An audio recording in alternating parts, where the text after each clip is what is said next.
Shalom. Marilah kita mendengarkan bahwa di jemaat ini yang pertama adalah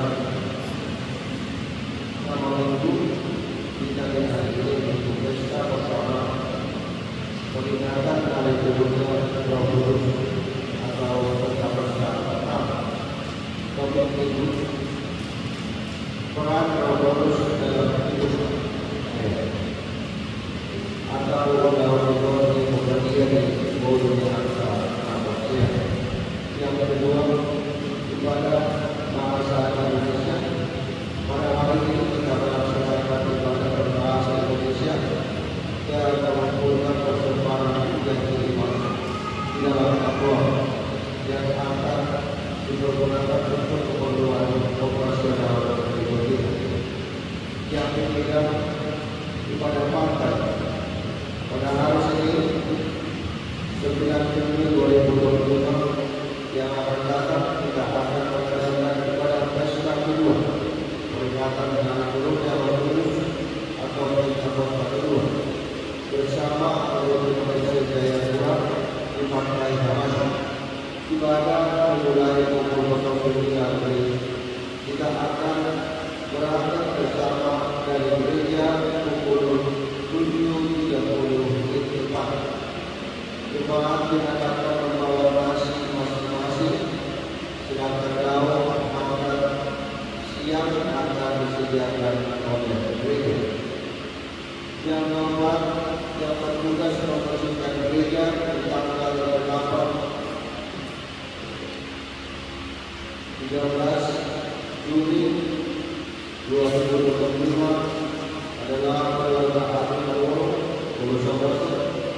keluarga Dewi Sitoar, 20 orang, keluarga Dewi Semajukan, 20 orang, dan keluarga Dewi Semajukan, 20 tugasnya adalah membersihkan ruang ibadah, duduk berusaha, kamar mandi, dan pengarahan gereja sebelum bertubuh serta menutup jendela gereja setelah ibadah. Yang kelima, bagian lingkungan.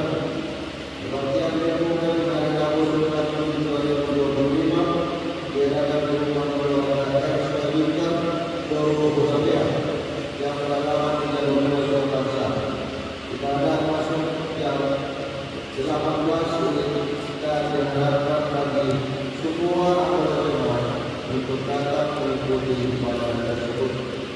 Yang keenam, anak lahir. Pada hari Kamis 24 Juni 2025 yang lalu telah lahir seorang anak perempuan dari keluarga di Sirian Borobudur. Ibu dan bayi dalam keadaan sehat. Kita doakan agar ibu yang melahirkan segera pulih dan anak tersebut dapat tumbuh menjadi orang yang sehat dan takut akan Tuhan. Yang ketujuh, kebersihan gereja. Diharapkan kepada seluruh jemaat dan pengaruh agar menjaga kebersihan area gereja kita, khususnya di dalam ruangan ibadah. Dihimbau kepada seluruh jemaat dan pengaruh agar tidak meninggalkan sampah dalam bentuk apapun di dalam rumah ibadah dan rumah jemaat yang dimaksudkan. Yang kelima, jumlah jemaat yang beribadah pada ibu dewasa 19 sejak 759 orang. Ibu dewasa 1 Juni 81 orang. Sekolah minggu 12 orang. Kebaktian lingkungan sebanyak 49 orang. Dengan jamaah 8 orang. PA remaja 14 orang. KBM gambar pelayanan kuliah 1 minggu ke depan kita bisa ikuti bersama-sama setiap hari pada 1 minggu ke depan. KBM ulang tahun selamat ulang tahun kepada jemaat yang berulang tahun kelahiran dan pernikahan pada tanggal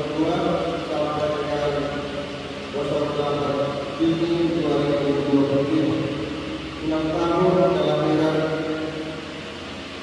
Yang pertama Nurdin Abdul Mumpar dengan usianya 42 tahun. Yang kedua Syekh Abdullah Muhammad Ayat dengan usianya 17 tahun. Yang ketiga Siswa Dr. R.K. Watauli Watalam MS SPK dengan usianya 52 tahun. Yang keempat Elsa Prakamuna dengan usianya 1 tahun. Yang kelima Nurul Al-Fatih Asyadian dengan usianya 11 tahun.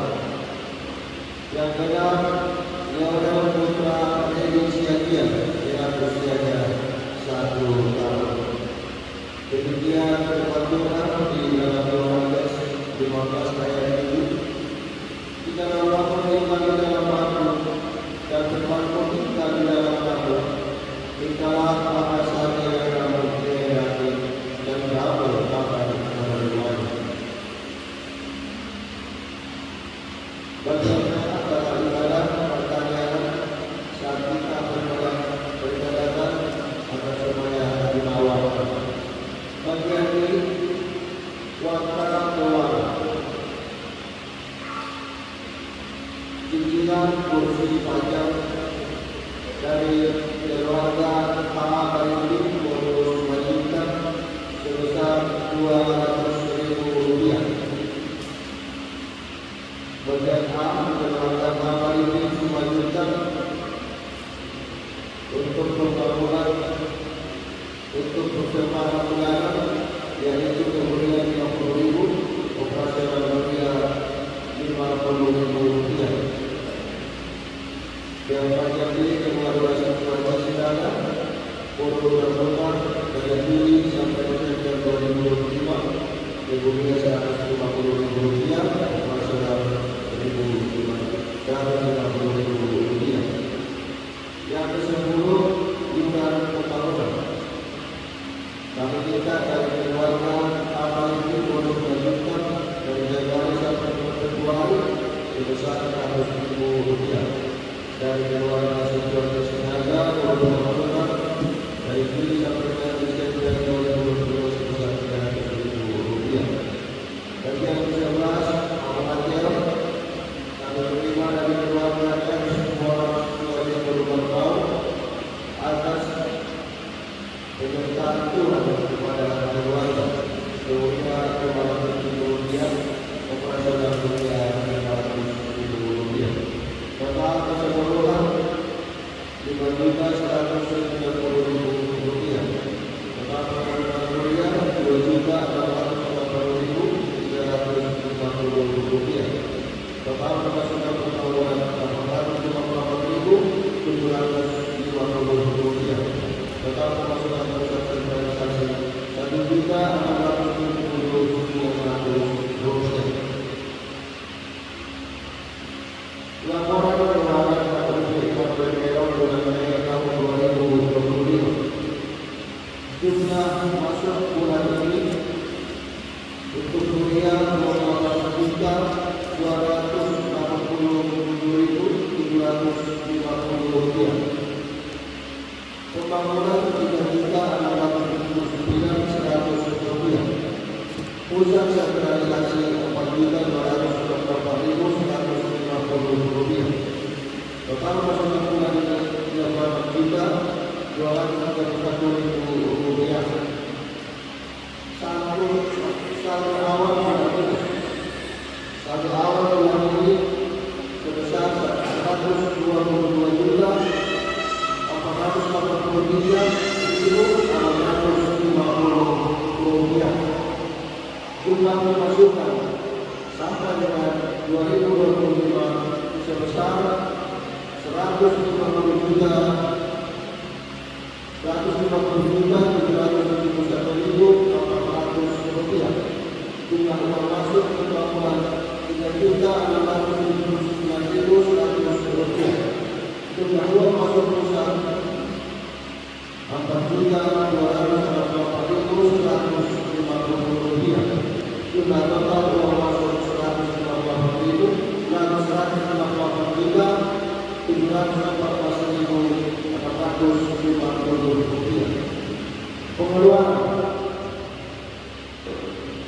Jumlah pengeluaran 12.820.400 rupiah. Jumlah keluar pembangunan 3.679.100 rupiah. Jumlah uang keluar proses sentralisasi 4.248.150 rupiah. Jumlah total uang keluar 20.763.650 rupiah. Maka saldo akhir bulan 137.951.000 rupiah. Dengan keterangan saldo yang pertama, tabungan giro 135.501.000 rupiah. Uang cash secara negara 2.450.000 rupiah. Demikian pelaksanaan jemaat di Jemaat Negara Tuhan Yesus Tuhan kita sekalian. Horas.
Amin.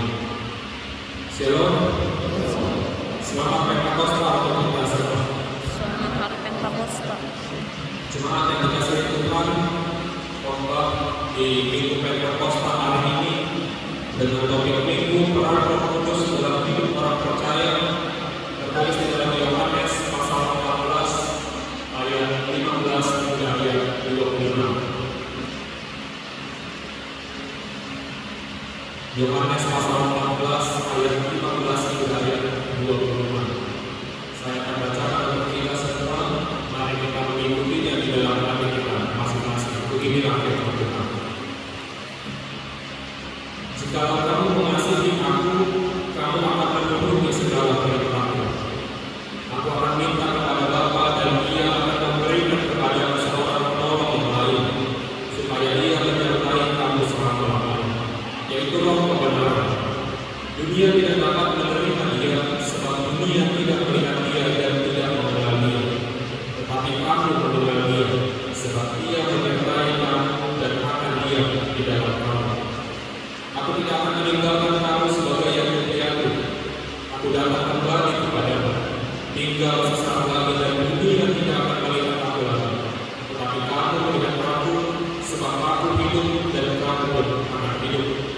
Pada waktu itulah kamu akan tahu bahwa aku di dalam Bapa-Ku dan kamu di dalam aku dan aku di dalam kamu. Barang siapa memegang perintahku dan melakukannya, dialah yang mengasihi aku. Dan barang siapa mengasihi aku, ia akan dikasihi oleh Bapa-Ku. Dan aku pun akan mengasihi dia dan akan menyatakan diriku kepadanya. Yudas yang bukan Iskariot berkata kepadanya, Tuhan, apakah sebabnya engkau tetap menyatakan dirimu kepada kami dan bukan kepada dunia? Jawab Yesus, jika seorang mengasihi aku, ia akan menuruti firman-Ku, dan Bapa-Ku akan mengasihi dia, dan kami akan datang kepadanya dan dia bersama-sama dengan dia. Barang siapa tidak mengasihi aku, ia tidak menuruti firman-Ku, dan firman yang kamu dengar itu bukanlah daripadaku, melainkan dari Bapa yang mengutus aku. Semuanya itu dikatakan kepada aku selagi aku berada bersama-sama dengan kamu. Tetapi Penghibur, yaitu Roh Kudus yang akan diutus oleh Bapa dalam namaku, Dialah yang akan mengajarkan segala sesuatu kepadamu dan akan mengingatkan kamu akan semua yang telah kukatakan kepadamu. Demikian firman Tuhan. Amin. Saudara-saudara yang dikasihi Tuhan Yesus Kristus, khususnya yang dulu merantau dari kampung hingga ke Papua ini, apakah mengingat masih ingat dulu pesan apa yang disampaikan oleh orang tua kepada anak-anaknya? Ketika dulu sebelum terpisah, sebelum berangkat menuju perantauan atau langsung menuju ke Papua ini, pesan-pesan apa yang dulu disampaikan, yang dulu dititipkan kepada orang beriman? Mungkin dulu ketika di pelabuhan, ketika berpisah, atau yang naik pesawat di bandara Polonia, mungkin akan disampaikan, dulu pernah disampaikan bucu wakda, bucu yang ada baik-baik di sana ya, diperlui mana kerasmu, diperlui mati lampu, baik kalau misalnya yang ada dan lain sebagainya. Memang ingat pesan-pesan perpisahan itu tujuannya hanya satu, supaya kita bisa tetap hidup dengan baik meskipun kita tidak lagi bersama-sama dengan orang tua kita. Supaya kehidupan kita tetap berjalan dengan baik meskipun kita tidak lagi bersama-sama dengan keluarga dan orang-orang yang kita kasih. Meskipun kita harus berpisah dengan mereka, meskipun kita harus berjuang sendirian, tetapi melalui pesan-pesan yang disampaikan itu diharapkan kita akan tetap mampu dan selalu semangat untuk menjalani lembaga kehidupan yang baik. Itulah tujuan dari pesan-pesan perpisahan yang disampaikan. Namun ingat khotbah kita pada hari ini juga merupakan sebuah pesan perpisahan, yakni pesan perpisahan yang disampaikan Tuhan Yesus Kristus kepada ke-12 muridnya, termasuk Matias yang menggantikan Yudas Iskariot. Sebelum Yesus naik ke surga, ia terlebih dahulu berpesan kepada para muridnya. Ia meninggalkan pesan-pesan perpisahan supaya meskipun mereka akan berpisah, tetapi Yesus berharap murid-muridnya dapat tetap hidup dengan baik, supaya mereka tetap berjalan dengan normal, dengan baik kehidupannya meskipun harus berpisah, tidak lagi bersama-sama dengan Yesus, supaya mereka tetap semangat, tetap kuat dan tidak menyerah dalam memberitakan kabar sukacita, dan terutama supaya mereka dapat tetap memelihara iman mereka kepada Allah. Untuk itu mari kita lihat apa isi dari pesan ini. Di dalam ayat yang ke-15, Tuhan Yesus berpesan kepada murid-muridnya, "Jikalau kamu mengasihi Aku, kamu akan menuruti segala perintah." Yesus mengajak, Yesus meminta kepada para murid-murid berpesan supaya mematuhi segala perintah Yesus. "Jikalau kamu mengasihi Aku, kamu akan menuruti segala perintah." Anak-anak, mengasihi tentu tidak cukup hanya lip service, tidak cukup hanya di mulut saja, tidak cukup hanya dikatakan aku mengasihimu. Baik kasih kepada pasangan kita, pada suami atau istri, baik kasih kepada orang tua, kepada anak, kepada siapapun, tidak cukup hanya diucapkan. Terlebih lagi kasih kepada Tuhan. Banyak orang mengatakan aku mengasihi Engkau ya Tuhan. Aku bersyukur bisa mengenal Engkau. Aku bersyukur menjadi umat-Mu. Banyak orang menyanyikan "Aku mau cinta Yesus" dan lagu-lagu persembahan pujian lainnya. Setiap minggu kita bersaksi bahwa kita percaya dan kita mengasihi Allah Bapa, Yesus Kristus, dan Roh Kudus. Tetapi sesungguhnya memang itu tidak cukup. Kasih itu harus dibuktikan dengan perbuatan, dengan tindakan. Dan di dalam hal ini, tindakan yang harus kita lakukan jika kita benar-benar mengasihi Yesus adalah menuruti segala perintah. Dan mari kita memandang perkataan Tuhan Yesus ini bukan sebagai suatu perintah. Mari kita memandang perkataan mematuhi segala perintah ini bukan sebagai suatu ancaman, bukan juga sebagai suatu seolah-olah kebutuhan bagi Tuhan untuk dipatuhi, bukan. Melainkan mari kita memandang perkataan ini sebagai sebuah ajakan, ajakan untuk hidup lebih baik. Karena hanya dengan mematuhi segala perintah Yesus, maka kita akan hidup dengan lebih baik. Dengan mematuhi segala perintah Yesus, maka tujuan hidup kita menjadi jelas. Dengan mematuhi segala perintah Yesus, maka hubungan kita dengan sesama manusia menjadi lebih baik. Dengan mematuhi segala perintah Yesus, maka tidak akan ada lagi kekhawatiran di dalam hidup kita.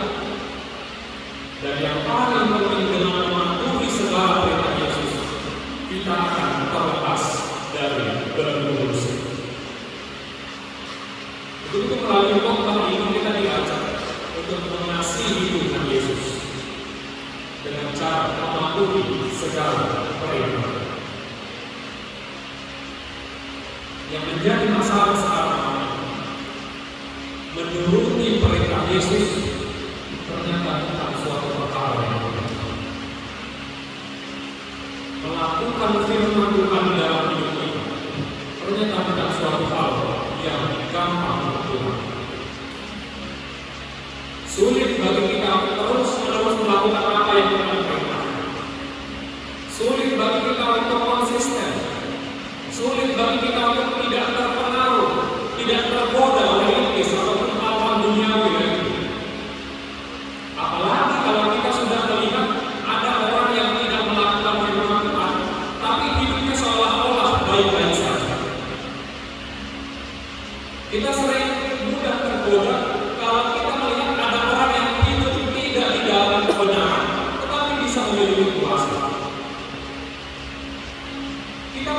tergoda ketika kita melihat ada orang yang menikmati hasil dari yang bukan kerja keras.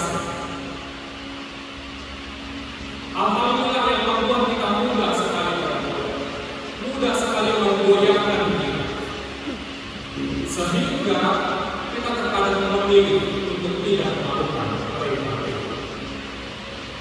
Karena memang daging kita, diri kita ini adalah daging yang sangat lemah. Akan tetapi yang kita mengapa dari itu, Allah mengirimkan Roh-Nya yang kudus untuk mengajari kita, untuk membimbing kita, dan untuk mengingatkan kita untuk terus melakukan perintah Tuhan di dalam hidup kita. Itulah tugas Roh Kudus, itulah peran Roh Kudus di dalam hidup setiap orang percaya sesuai dengan topik ini. Roh Kuduslah yang mengajari, yang membimbing, dan yang mengingatkan setiap orang untuk melakukan firman Tuhan di dalam hidup kita. Agar setiap orang dapat benar-benar mengasihi Tuhan, dan Tuhan pun mengasihi dia dan menyerahkan diri kepada mereka yang melakukan perintah. Oleh karena itu, mari kita memberi diri kita belajar. Mari kita mau dibimbing. Mari kita mau diingatkan oleh Roh Kudus. Mari biarkan Roh Tuhan yang menuntun hidup kita untuk melakukan kehendak Tuhan sebagai bentuk kasih kita kepada Dia. Mengenai saudara-saudari yang dikasihi Tuhan Yesus Kristus, mari kita lihat satu persatu peran dari Roh Kudus. Yang pertama, dari Roh Kuduslah yang mengajari kita tentang apa yang benar dan tentang apa yang salah menurut kehendak Tuhan. Kenapa hal ini perlu diajari? Karena kita sering salah membedakan antara yang mana kehendak Tuhan, yang mana kehendak manusia. Kita juga sering terjebak karena tidak semua yang benar menurut manusia itu benar menurut Tuhan. Teman-teman mungkin pernah mendengar kisah tentang Robin Hood. Pernah dengar bagaimana? Suatu cerita yang dari Inggris. Ada seorang yang berprofesi sebagai pencuri. Setiap malam dia mencuri hanya dari orang-orang kaya. Hasil-hasil curiannya ini kemudian dia bagikan kepada orang-orang miskin. Ia sama sekali tidak mengambil keuntungan dari orang janda. Dia hanya mengambil apa yang dimiliki oleh orang kaya, kemudian memberikannya kepada mereka yang memiliki. Di kisah nyata ada tokoh yang bernama Husni Kasdur. Mungkin namanya dengan senior atau nama. Di tahun 60-an sampai tahun 80 ada orang Indonesia yang bernama Husni Kasdur. Dia berprofesi sebagai perampok. Sama seperti Robin Hood tadi, merampok orang-orang kaya, kemudian membagikan kepada orang-orang miskin. Menurut pola pikir sebagian manusia, hal ini dibenarkan. Beberapa orang, sebagian orang menganggap hal itu bukan hal yang salah. Hal itu adalah benar di mata manusia. Toh tujuannya untuk menolong mereka yang membutuhkan. Toh yang dirampok adalah mereka yang hidup berlebihan, yang hidup bermewah-mewahan. Tetapi tetap saja hal itu tidak dibenarkan. Tidak. Atau misalnya ketika ada orang tua yang membiarkan anaknya bolos sekolah karena tidak mengerjakan PR. Tujuannya karena kasihan supaya anaknya tidak dituntut. Mungkin menurut kita itu benar, tetapi menurut Tuhan belum tentu. Karena sejak mulai dari kecil, anak-anak harus diajarkan mempertanggungjawabkan perbuatan. Dan contoh-contoh lainnya, hal-hal dari sederhana hingga hal-hal yang kompleks lainnya, kita sering kali terjebak antara membedakan apakah ini benar menurut Tuhan atau tidak. Untuk itu Allah mengutus Roh Kudus untuk mengajari agar kita jangan sampai salah paham, agar kita benar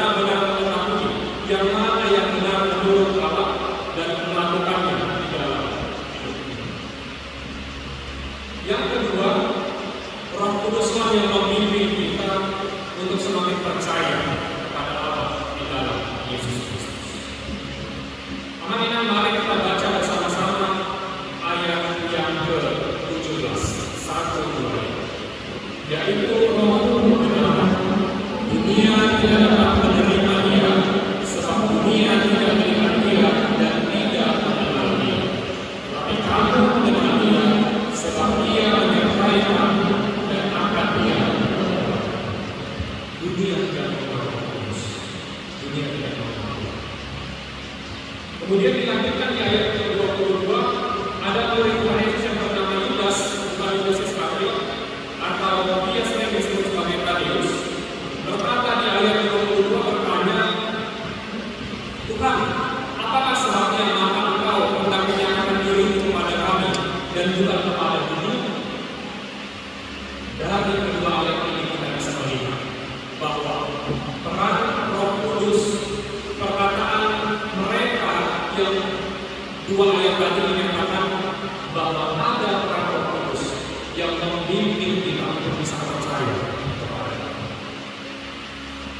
Roh Kudus berperan di dalam setiap orang percaya untuk membimbing kita untuk bisa benar-benar mengenal siapa Tuhan.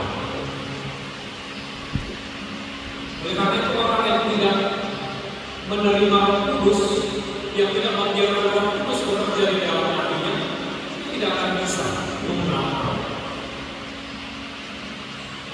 Sebab Tuhan hanya menyatakan dirinya, hanya menunjukkan kuasa-Nya kepada orang-orang yang hidup di dalam Roh Kudus.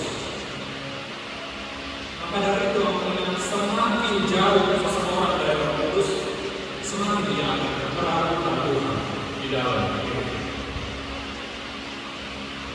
Itu kenapa orang-orang yang bukan Kristen sulit untuk memahami konsep Tritunggal.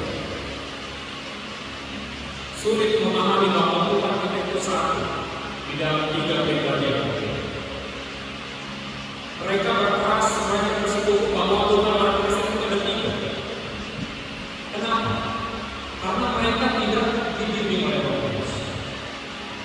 Mereka tidak membiarkan Roh Kudus bekerja membimbing mereka untuk memahami iman.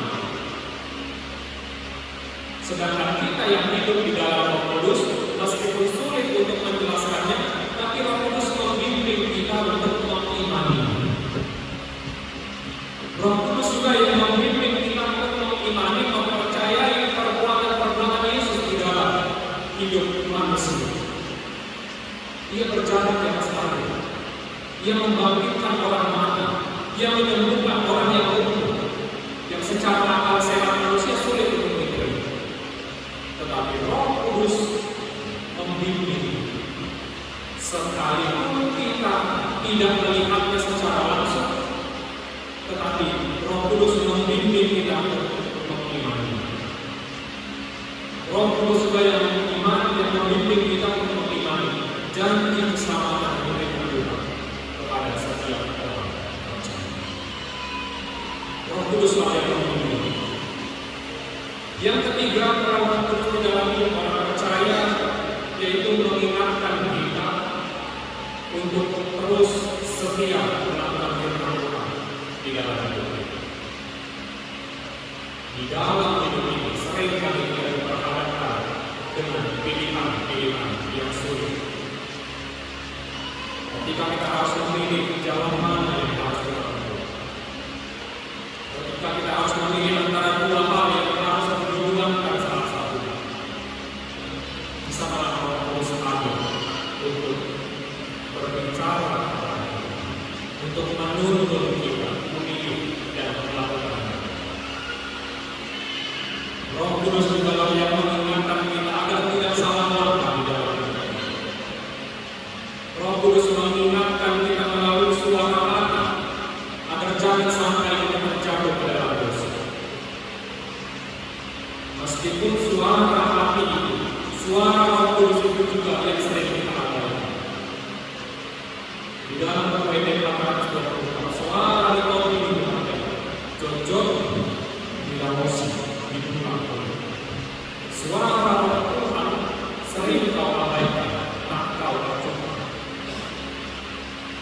Dan ketika kita mengabaikan suara Tuhan yang berbicara di dalam hati kita, ketika kita mengabaikan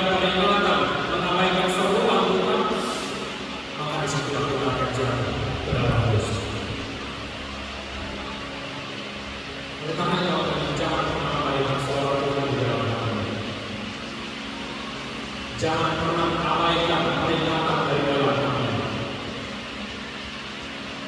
termasuk suara Tuhan yang disampaikan melalui khotbah, melalui renungan dari surga. Banyak orang yang salah, banyak orang yang tidak beriman, bahkan marah ketika ia merasa ditegur melalui khotbah, ketika ia merasa ditegur melalui renungan atau yang salah.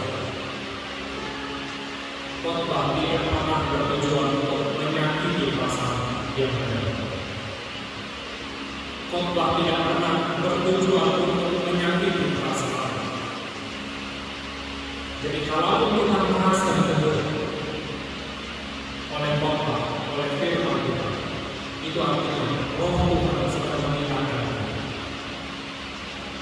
Ketika kita merasa tertampar oleh khotbah yang disampaikan, itu artinya Roh Tuhan sedang bekerja untuk mengingatkan melakukan firman yang disampaikan. Unang desa itu, unang desa yang Alejaro jalan Allah. Semua firman Tuhan yang disampaikan untuk menegurmu, jadikan itu sebagai pengingat dan berubahlah menjadi pribadi yang lebih baik. Kemudian saya mau mengajak kita untuk sekali lagi orang beriman firman Tuhan. Terlebih lagi di ayat yang ke-20, di sana dikatakan, pada waktu itulah kamu akan tahu bahwa aku di dalam Bapa dan kamu di dalam aku dan kamu di dalam Bapa. Orang yang kita melalui Rohnya yang kudus telah tinggal di dalam diri kita. Hati kita yang diri kita inilah sekarang menjadi tempat tinggal Roh Kudus, tempat Roh Allah bekerja di dalam diri kita.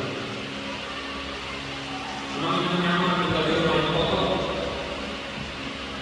Ada yang nyaman tinggal di rumah yang kotor? Tidak ada yang nyaman tinggal di rumah yang kotor. Apalagi Roh Tuhan kita. Untuk itu mari kita jaga kebersihan, mari kita jaga kesucian diri kita. Sebab di sana Roh Allah tinggal untuk bekerja, mengingatkan, mengajari dan membimbing. Mari hilangkan segala iri hati, hilangkan segala dengki, segala perasaan dendam. Jauhkanlah hati kita dari segala hal yang bisa mengotori rumah kita, supaya Roh Allah nyaman tinggal di dalam. Jadikanlah hatimu sebagai tempat tinggal ternyaman bagi Roh Allah, agar Ia dapat bekerja untuk mengajari kita, membimbing kita, dan mengingatkan kita melakukan segala perintah Tuhan. Amin. Kita berdoa. Terima kasih Bapa atas firman-Mu yang mengingatkan kami untuk mau membiarkan Roh Kudus tinggal dan bekerja di dalam kami. Biarlah Roh yang kudus itu Tuhan senantiasa mengajari kami, membimbing dan mengingatkan kami untuk mau melakukan firman-Mu di dalam hidup kami. Dan Tuhan kuatkanlah kami dan teguhkanlah hati kami melakukan firman-Mu. Kita kami berdoa untuk semua jemaat dan juga hamba-Mu yang sedang dalam keadaan sakit. Dengan Tuhan menjamah tubuh mereka. Tuhan kurangi tubuhnya Tuhan. Berkati setiap obat yang masuk ke dalam tubuh. Berkati setiap tenaga yang menolongnya Tuhan. Agar semua jemaat-Mu dan hamba-Mu yang sedang dalam keadaan sakit bisa segera pulih dan kembali lagi ke tugas dan pelayanan. Hidupkanlah juga mereka yang terluka dan kuatkan mereka yang sedang dalam keadaan. Terkhusus Tuhan, kami berdoa untuk saudara-saudara kami di Wamena. Terlebih lagi saudara-saudara kami jemaat HKBP Sayakami, di mana mereka mengalami pergumulan Tuhan oleh sebab konflik yang terjadi di daerah mereka. Ya Tuhan yang Maha Pengasih dan yang mau melindungi mereka, menjauhkan dari setiap mara bahaya, menjauhkan dari setiap tindakan yang tidak benar, agar semua orang yang percaya kepada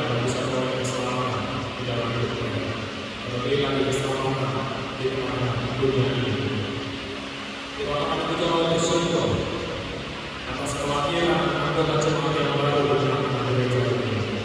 Seorang anak perempuan dari keluarga Sereka di Pondok.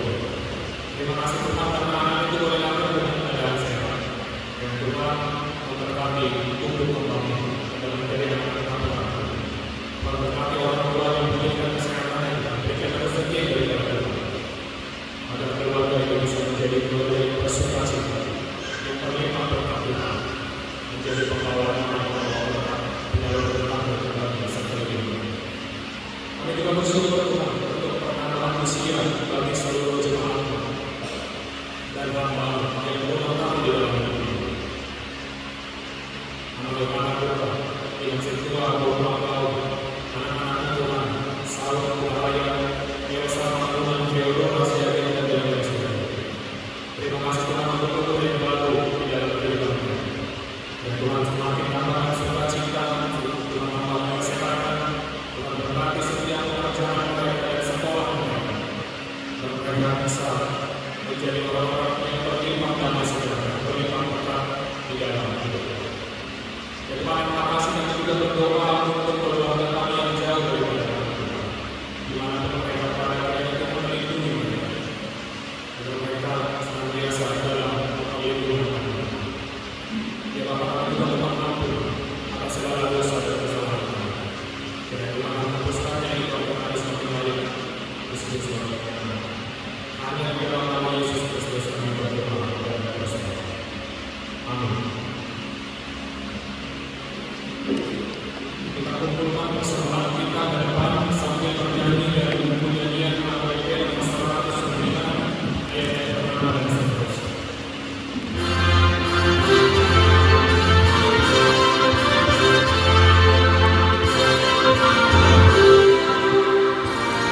dan berkatilah persembahan umat ini, agar dapat kami pergunakan untuk pekerjaan dan pelayanan kerajaan Tuhan di dunia ini. Bukalah hati kami untuk mengenal betapa banyak berkat dan karunia yang kami peroleh dari Tuhan, supaya kami senantiasa bersyukur kepada-Mu. Di dalam nama Yesus Kristus Tuhan kami. Amin.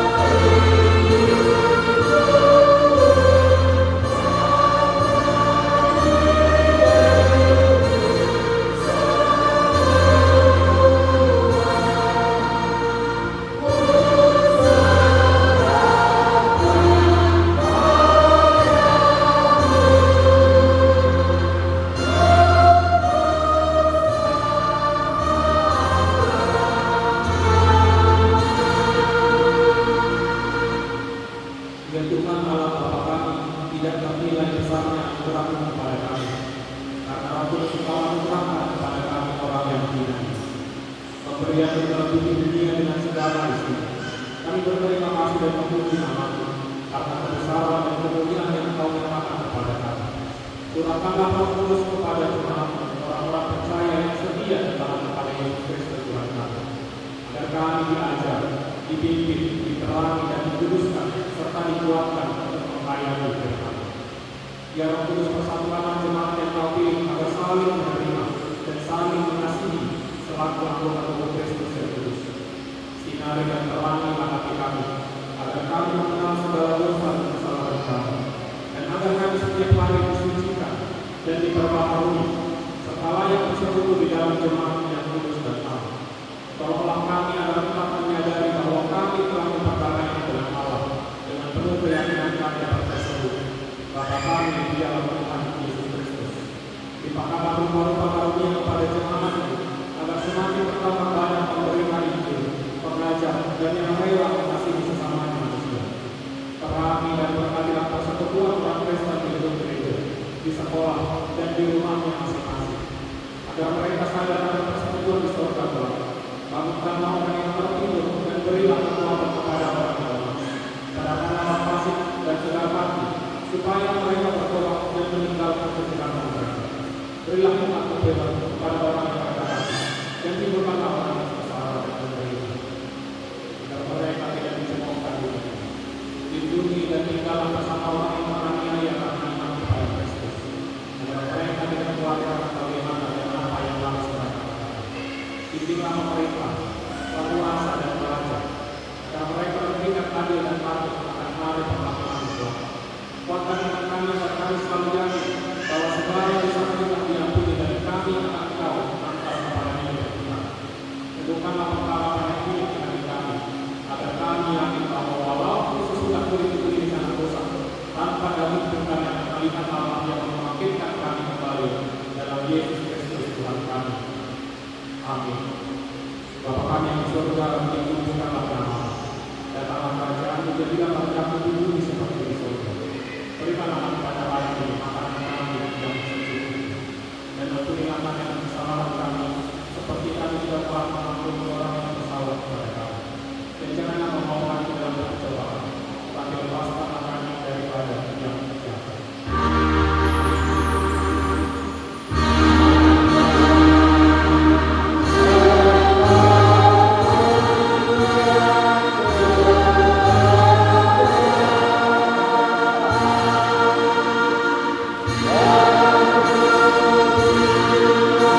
wajahnya kepadamu dan memberi engkau damai sejahtera.